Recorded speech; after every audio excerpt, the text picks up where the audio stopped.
Bonjour à toutes et à tous, chères flammes jumelles, chères âmes en chemin d'éveil. Je suis Laure, je suis thérapeute quantique et je vous accompagne sur vos parcours d'éveil à vous épanouir dans votre lumière. Alors n'hésitez pas à me contacter pour toute demande de consultation ou d'accompagnement. Mon adresse mail est en barre de description. Vous pouvez aussi liker cette vidéo ou vous abonner pour que ma chaîne prenne plus d'amplitude. Alors cela fait un moment, cela fait peut-être quelques semaines ou quelques mois que je n'ai pas posté de vidéo à propos de ce parcours. J'avais besoin de faire un gros break avec le concept de flamme jumelle, je dois l'avouer. Et ce break a vraiment été salutaire pour moi. J'ai coupé avec tout ce qui avait trait à mon parcours de flamme jumelle pour me reconcentrer réellement sur moi. Et durant cet été, j'ai choisi consciemment de vivre ma vie et d'accueillir chaque instant pour ce qu'il est. Et ça m'a vraiment fait du bien de vivre les choses de cette manière. Intérieurement, je me sens beaucoup plus alignée avec mon essence d'être. Et c'est ainsi que je me suis aperçue que le concept de flamme jumelle, eh bien, il nous éloigne de nous-mêmes, ce concept. On cherche à correspondre à des étiquettes qui nous montreraient qu'on est bien dans ce parcours, mais je me suis demandé à quoi cela sert-il réellement. Les étiquettes finalement nous enferment ou au mieux nous font espérer une réunion prochaine avec cet autre qui nous serait destiné. Alors, chères flammes jumelles, chères âmes, je vous conseille de lâcher ces étiquettes. Acceptez de couper avec ce concept de flamme jumelle. Acceptez de vous désidentifier de toute étiquette qui ne vous ressemblerait pas. Cessez de vous adapter au concept de runner, de chaser, de yin, de yang, qui finissent par s'apparenter à des dogmes. Il n'y a pas de secte flamme jumelle. Vous êtes une âme sur un parcours d'éveil, comme tant d'autres, et vous avez rencontré une autre âme. Une âme qui vous a reconnecté à votre essence profonde. Une âme qui vibre sur la même fréquence que votre fréquence originelle, celle de votre maison, celle de votre source. C'est ce dont je vais parler dans cette vidéo aujourd'hui. Comment l'autre nous permet, lors des retrouvailles terrestres, de nous connecter à la souvenance de notre fréquence vibratoire, de la source dont on est issu, cette source d'amour absolu. Et chers auditeurs, je ne sais pas si vous êtes comme moi, mais de tout temps, je me suis toujours sentie différente des autres. Je ne comprenais pas les comportements humains. Pourquoi tant de méchanceté? Pourquoi cette soif de pouvoir, de possession? Pourquoi chercher à dominer les autres? J'avais le sentiment de ne pas appartenir à cette terre et finalement de ne pas être une humaine comme les autres. Je regardais souvent le cosmos, les étoiles, en leur parlant, en ressentant l'amour de l'univers et en sachant au plus profond de moi-même que je venais d'ailleurs, que je venais d'une maison, d'une planète dans les étoiles, un peu comme Le Petit Prince, un conte qui m'a d'ailleurs toujours fascinée. Et ce sentiment d'appartenance à une dimension vibratoire supérieure nous connecte alors à une profonde nostalgie, une profonde mélancolie qui nous aspire comme un trou noir. Sur Terre, je ressentais sans cesse une sensation de vide intérieur, un trou béant en moi. Sans vraiment savoir ou comprendre à quoi me ramenait ce vide, et comme si ça n'était pas normal de ressentir cela, alors j'essayais d'être une humaine lambda, de m'adapter aux vibrations basses de la Terre, sans jamais réellement y parvenir. Et toujours cette grande question qui vibrait en moi, pourquoi suis-je ici? Quel est le sens de ma vie sur Terre? Sans y trouver de réponse, évidemment. Mais je savais que quelque chose en moi m'amenait vers ce cosmos, vers ces étoiles, vers cet univers. Quelque chose venu d'ailleurs, en fait. Et lorsque j'ai rencontré mon autre, j'étais à un tournant de ma vie, en pleine reconversion professionnelle, sentimentale, familiale, sexuelle même peut-être. Tout était en train de changer radicalement pour moi. Il est arrivé pendant cette phase où je me suis enfin autorisée à lâcher la façade de l'humaine lambda, et à vraiment écouter mes besoins profonds, les besoins de mon âme. Et je pense que ce n'est pas anodin s'il est intervenu à ce moment-là.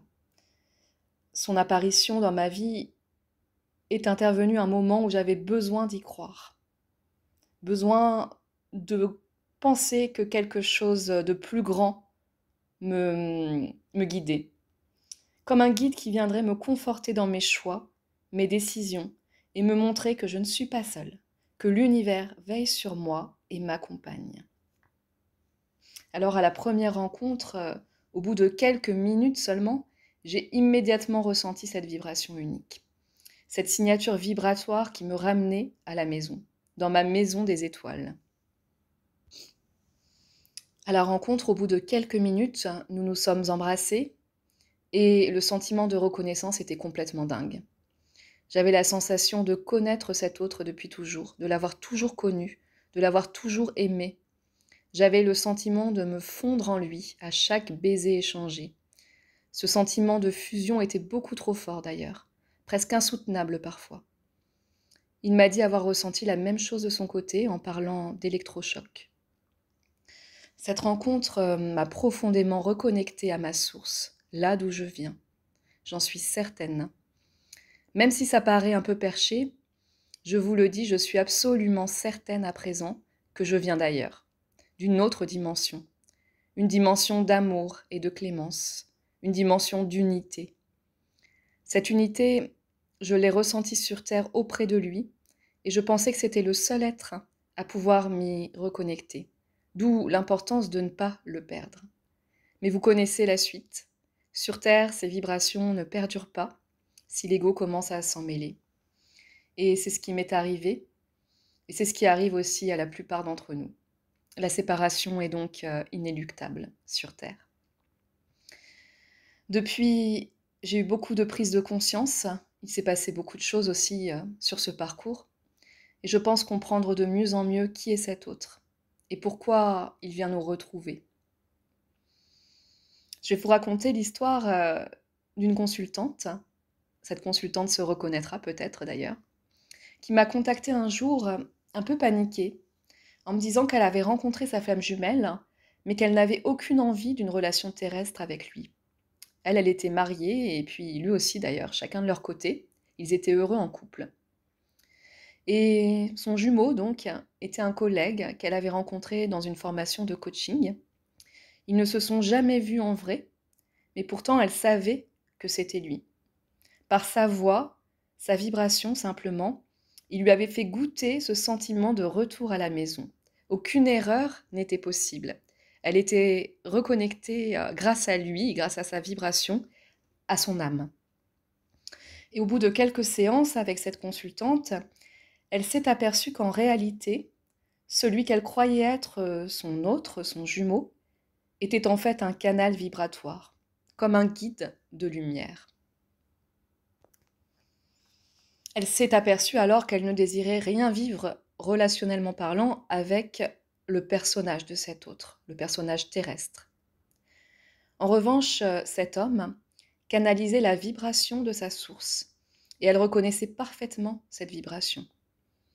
Elle en est donc arrivée à la conclusion que cet homme s'était porté volontaire en tant qu'âme pour la reconnecter à sa source, comme un guide de lumière, mais qu'il n'y avait rien à espérer avec lui de manière terrestre, dans un lien, dans une relation. C'est aussi un peu ce que j'en viens à penser de mon lien. Je ne suis aucunement désespérée, croyez-moi, quant au fait que je vive l'amour sur Terre. Mais j'ai le sentiment que mon autre est un canal de lumière, une âme volontaire pour me guider.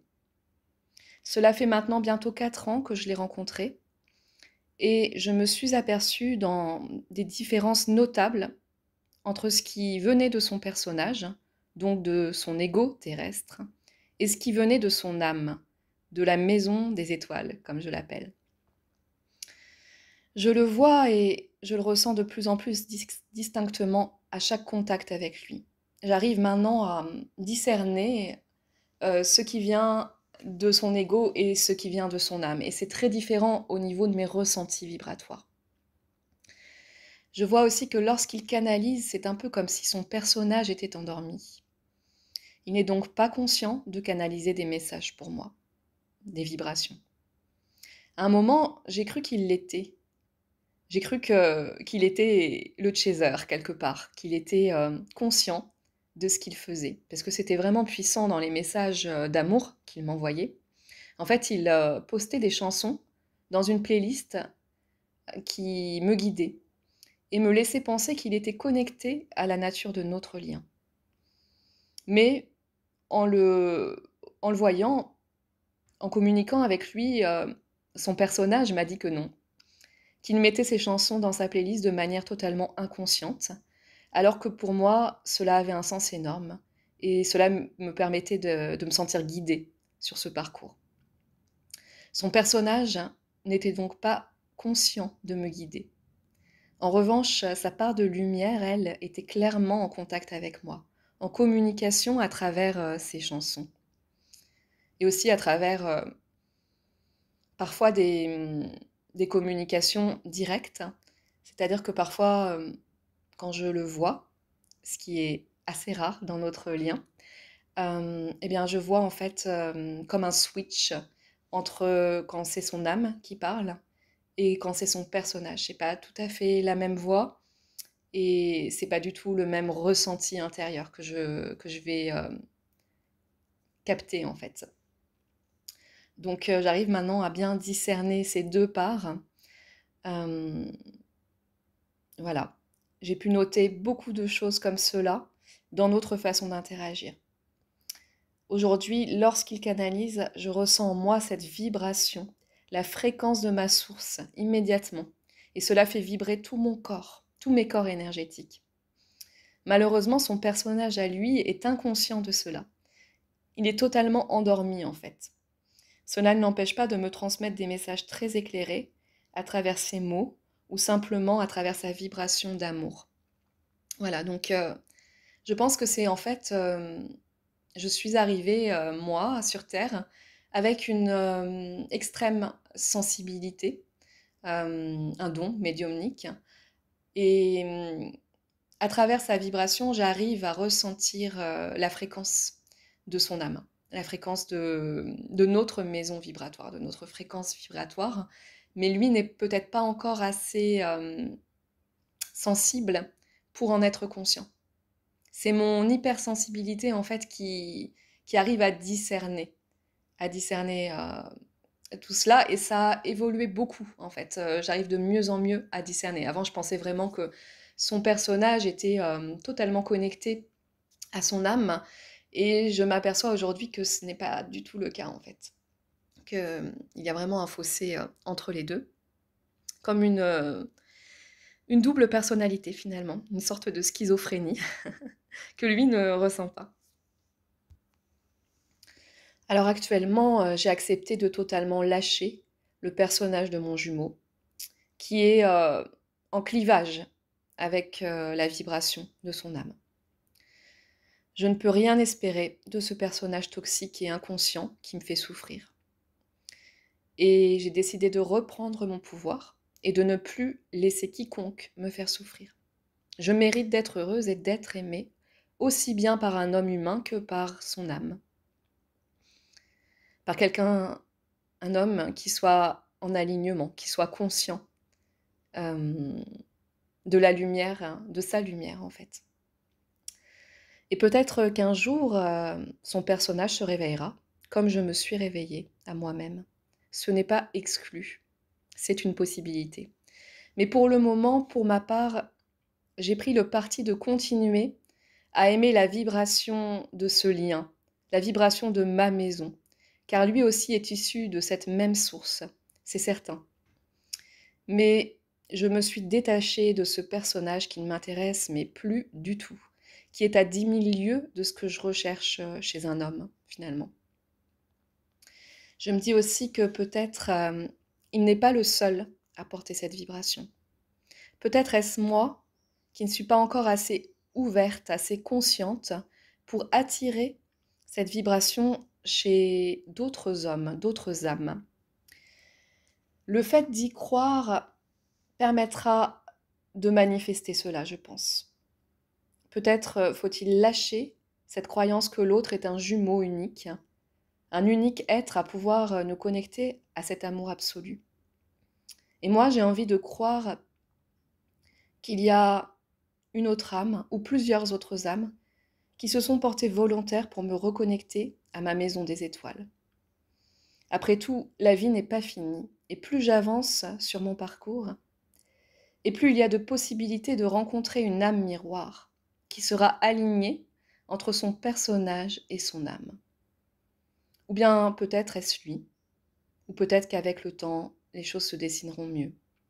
En fait, je ne sais pas réellement, mais j'ai envie de décider d'être aimée, d'être dans cette croyance-là que l'amour est possible sur Terre. Je reste donc confiante.